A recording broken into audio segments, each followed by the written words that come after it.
ఆ నేపథ్యంలోనే జగన్మోహన్ రెడ్డిని 11 స్థానాలకు తగ్గించి మరి ప్రతిపక్ష హోదా కూడా లేకుండా చేశారు.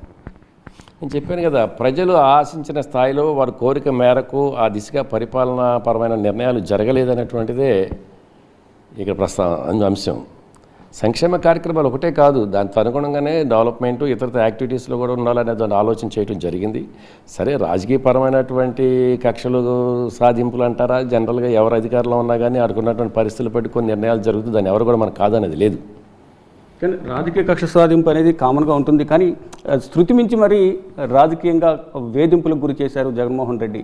సొంత బాబాయికి సంబంధించి హత్య కేసు కానీ ఇతర డాక్టర్లకు సంబంధించి కూడా మాస్క్ అడిగినందుకు ఆయన చనిపోయేలాగా ఇబ్బందులు గురి చేశారు. అనేక మందిని ప్రతిపక్ష పార్టీ నేతలను కూడా జైలుకి పంపించారు. సాక్షాత్తు మాజీ ముఖ్యమంత్రి, ప్రస్తుత ముఖ్యమంత్రి చంద్రబాబును కూడా అక్రమంగా జైలుకి పంపించి 50 రోజుల పైగా జైల్లో ఉంచారు.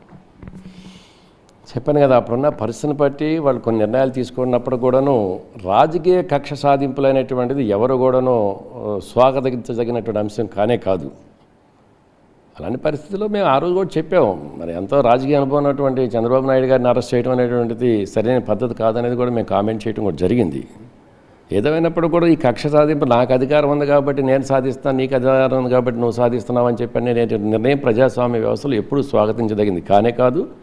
ఇక వివేకానంద రెడ్డి గారికి సంబంధించిన హత్యాదంతం అనేటువంటిది అది కోర్టులు విచారణ ఆ పరిధిలో ఉంది కాబట్టి దాని గురించి మనం ఎక్కువ మాట్లాడటం అవసరం. అంటే సొంత చెల్లెళ్ళే రోడ్లపైకి వచ్చి తన సోదరుడికి జగన్మోహన్ రెడ్డికి ఓటేయొద్దు అంటూ కూడా వివేకానంద రెడ్డి కుమార్తె సునీతారెడ్డి రోడ్లపైకి వచ్చి మరి నిరసన తెలియజేశారు. ఆ ఇంపాక్ట్ ఎంతవరకు పనిచేసింది జగన్మోహన్ రెడ్డి పైన, ఓటమి పైన? అది ఎంతవరకు పనిచేసింది అనేటువంటిది రాష్ట్ర ప్రజలు ఆలోచన చేశారు.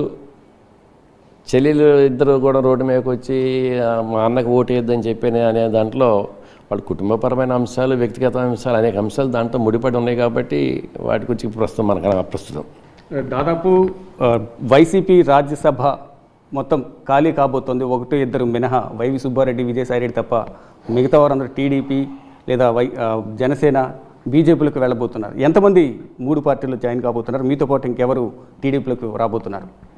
ప్రస్తుతానికైతే నేను, మస్తాన్ రావు గారు ఈ నిర్ణయం తీసుకున్నాము.